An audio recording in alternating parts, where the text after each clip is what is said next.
our chief guest, Secretary to the Cabinet, Madam Mase Wanjau, and who is also a member of the Institute of Directors, fellow directors from various organizations in this country. It is indeed a great joy to be speaking and sharing with you this morning. It's very nice to see all of us this morning. We are talking about the role of directors in this VUCA environment.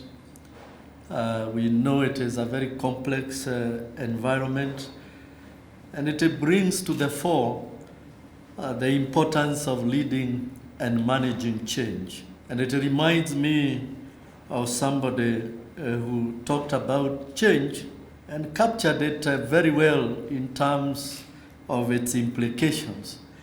That if you don't take change by the hand, it will take you by the throat. And you know what it means to be taken by the throat, you become past tense. As we talk about building the future from the present, the success and failure lessons for directors, which I am just about to share a few thoughts about. It reminds me, of course, when we are looking at the meltdown of some of the greatest companies globally, the likes of Enron, the likes of Tyco and WorldCom, that have become classical cases in the failure of governance and the role of directors. It has also brought us into sharp focus on the role of companies' boards. For us as directors, there is now a lot of focus on us, and as you are aware, everybody was taken by surprise how such big organizations could collapse, and organizations that looked very progressive in the outside and the outset. In fact, many people started asking, were the directors there asleep? Were they in cahoots with corrupt management? Or indeed, were they simply incompetent? And it is important, that the initial reaction was one that, thought that board members were even corrupt and incompetent. But we have seen thereafter from a lot of research that has been carried out, one of which is by Professor Jeffrey A. Sonnefield, from Professor of Management in Yale Graduate Business School, with nearly 30 years of experience studying board performance. A close examination of those boards in those great companies that collapsed does not reveal a broad pattern of incompetence or corruption. So what was behind the collapse? And in fact, it has been established that these boards followed most of the accepted standards of board operations. They had very qualified members who attended meetings every time. Some actually of the board members had invested heavily their own personal resources in those companies. So it goes without saying that they would not have wanted, to see those companies going down, because they were major stakeholders in terms of shareholding.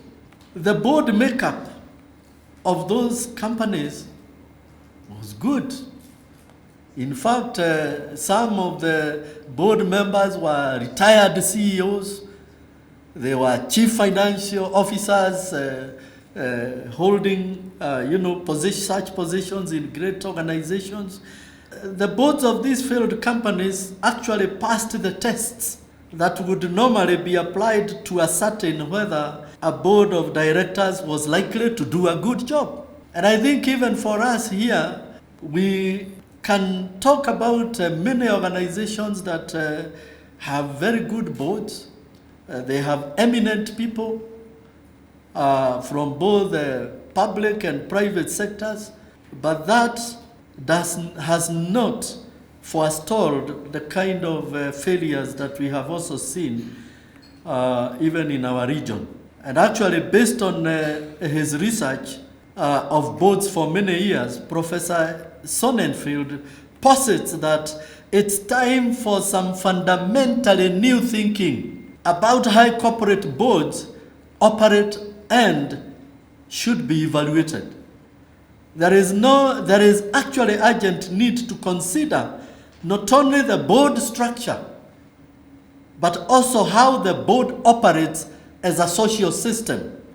What we have been talking about, board dynamics, because that is where the difference really comes in. So tightening regulations, like we have seen, and procedural rules for boards is not enough. There is a pressing need for boards to be strong, for boards to be high-functioning work groups whose members trust and challenge one another and engage directly with the CEO and his senior managers, asking hard questions on critical issues facing the company. In other words, we are saying there must be candor in the board. People must be candid in the discussions, in the deliberations, in the dialogue that go on in the board. And I know this is a debate that has been going on as how much and in which way should boards be involved in strategic planning, in the strategic thinking of the organization. Because generally, of course, strategic planning has been the preserve of the CEO and the senior managers. And in many instances, boards will only come at the end of a workshop, maybe one afternoon of the last day, and a small summary will be presented to them, and they will approve the strategy for the next 5 years. But little do they understand what is behind the assumptions, the scenario analysis, the hypothesis behind some of these assumptions. And therefore, it tells us that the boards must be engaged even in the whole realm of strategy. Because you cannot oversight an institution that you don't understand the strategy. What will you be oversighting? So the issue of looking at the board as a social system, what we call nowadays board dynamics, the issue of having the boards getting involved in strategic planning. Of course, the boards will not be involved in the actual formulation because they are not the ones with the information, with the data. They are not in the office, in the organizations on a day-to-day basis. But when management do the formulation, the board has the preserve and its space in the area of defining the vision and mission and the values that ultimately encapsulate the culture of the organization. And this is a culture that determines the destiny of each organization and indeed for nations at large. So when you are a board member, it is important that we recognize the important role that we need to play. That in the area of strategy, we cannot delegate vision and mission and values. We should be leading from the top and leading by example. While we are not expected to do the actual formulation, we should also engage the management, discussing and asking them, why did you make this assumption? Is it tenable? Is it not tenable? Why did you make this projection? And even also to understand the external environment, because that is the very basis of some of the strategic issues that will be addressed in the strategic plan. So we must take more time as board members actually to get involved at the high level in terms of the strategic and the strategies of our organizations. Why is it important? One, it is because today's business models are evolving at a rapid pace and new competitors are emerging from every corner armed with disruptive ideas. We have seen it happening in the financial services sector. We are now talking about fintechs, that are carving a certain space and disrupting, operations in banking. We are seeing insurtechs in insurance. And things are yet, with the coming in of AI, with the coming in of chat GPT, what do you call it? Because for some of us that are digital aliens, even some of these names are also alien. But if they remain alien, it means that we are not having the real serious dialogue in our boardrooms. In your boardroom, if today you are not talking about digitalization, you are not talking about AI, you are not talking about how technology is going to revolutionize your operations, then you can count it that your days and the days of your organization are numbered. So it means also as directors, we must reposition ourselves.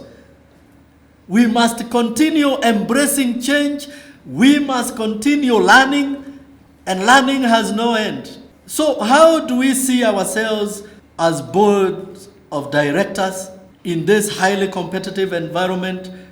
I have talked about how the business models are changing. Secondly, there is need to appreciate that boards are in transition. Boards are not just stuck somewhere. They have been changing because of external environments, the internal environments, regulation, legislation. So boards have been changing. And according to Ram Charan, a corporate governance guru, he says boards go through three main phases, from ceremonial to liberated to progressive. The progressive board should be the destination, should be where all of us want to go from. 2, the ceremonial boards are those boards of yesteryears, where the board members just appeared to pick the envelope at the end of the meeting, ask no question.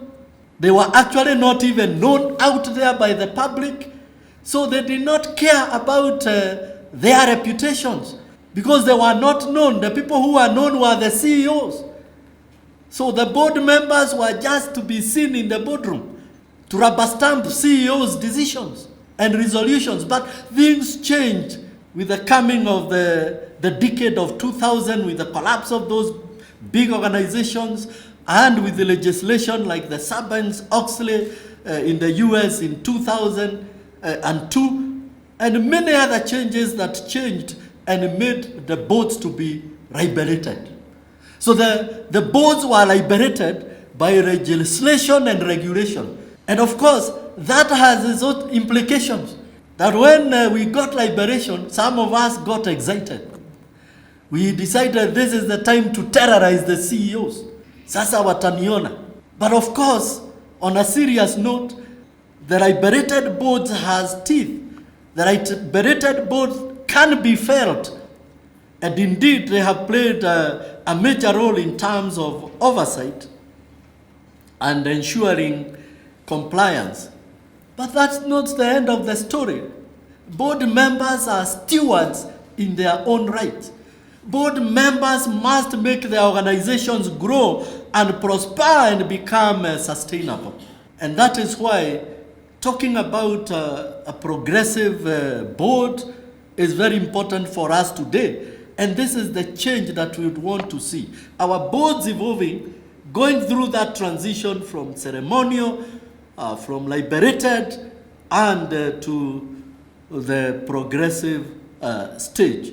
And in this stage, while the boards comply meticulously to the laws, these boards become effective as a team, and this is because of embracing the board as a social system. So they become a team, not a group of individuals, and they make their value evident while maintaining an independent viewpoint. These are the board members who will have a very healthy relationship with the CEO. But that will not mean that they keep silent when difficult issues have to be addressed. Because the issue, the relationship is not personal. They know that their relationship, they have been brought together to execute certain mandates. And therefore they work together, they have a healthy relationship, that when the time comes to ask hard questions to the CEO, they will ask the hard questions because it is not in their interest, but in the interest of the organization and greater good.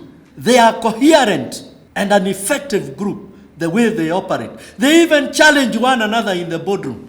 Things are changing, and if you have not changed that way, that you can embrace candor, that you can embrace that kind of free thinking in the boardroom, then there are many things that you will not be able to address in terms of them being critical things. So today, I want to challenge us as board members that the time for change has come. And the time is to know that we have a role as stewards. Board members, our role has changed. And indeed, we must recognize this, that we are also stewards of the reputation and legacies of our organizations. And this is why we should invest so much of our time in discussing the vision, mission, and the values that determine the cultures of our organization. Because, like Peter Drucker said, strategy, culture eats strategy for breakfast. Sustainable. And therefore, we should understand our stewardship role. That an organization is just but its leaders. It's like leaders. It's leaders. And they say, actually, an organization is an elongated shadow of its leaders. And therefore, we must up our game as directors, leading at the top and setting the tone in terms of ethical behavior, in terms of the culture of our organizations, in terms of the way we manage stakeholders, in terms of how we lead our organizations for greater good. Because our organizations are part of our national economy, they are part of our society. And therefore, they are beyond what we see in the boardroom, and that's what we should embrace. So today, my fellow directors, I throw this challenge to you. Are we going to endeavor to become where we carry out ourselves with the responsibility, where we don't discuss company issues outside, we don't take debates from the boardroom to other social setups? Are we going to be progressive directors in progressive boards? That is my challenge today. And I want to say that we have no choice. We have no choice but to become progressive directors if we have to have our organizations have impact, and if we are going to make our organizations prosper and become sustainable and enable also our nations and societies to prosper.